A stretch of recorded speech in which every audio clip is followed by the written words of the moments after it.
Di ba kung po adik yung magpapump dahil? Ikaw, ba, para gamit mo.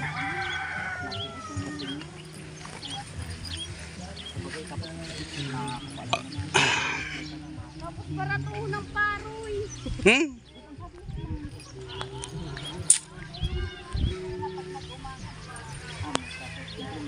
Mahabuno ka.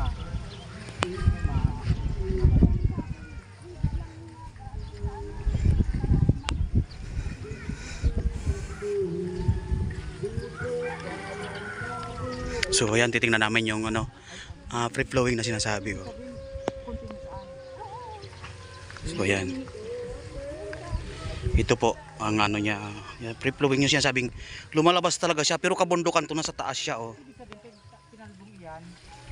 Ano lang siya, diretso tapos bumugas sa tubig. So ayan Malaki itong naon di sa tahaw kundi harayot na ngayon.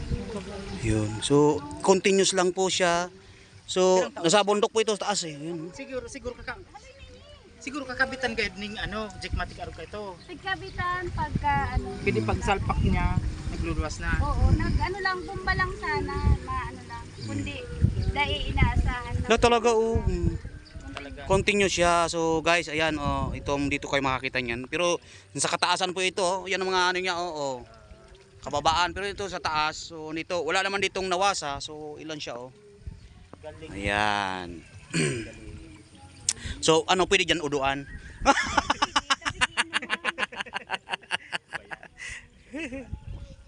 Joke lang. Pwede kang mag-inom. Ay, dahil kaya nagtugot sa may sadiri ka ito. Pig-ulay kadako na nagdyan sa iyo ng mga resort. Continue yung tubig siya Hindi nagtugot. Kaliputan siya. Pwede ka dyan mag-inom Kapon yung pinakapon. Oo. Pinakailangan naman ba rin nakukunin na yung pinakangkuha talaga. Pinakasod niya. Pwede ka mo dyan mag-inom. Dyan kami hindi kami nagsasabi. Maliputan, di ba? Lalo na kainitan. Ito pa nung ini ka mga aki. Hindi nagsisimulti. Maski mga durang. Ayaw. Talagang talaga yan. Presyo. Makusog talaga. Ano yan dyan? Baka yan sa vulkan di kaya? Oo. Yan po ang Mount Mount Isarog. Isarog. Hindi man ang magtaas kung dahil presyo. Presyo siya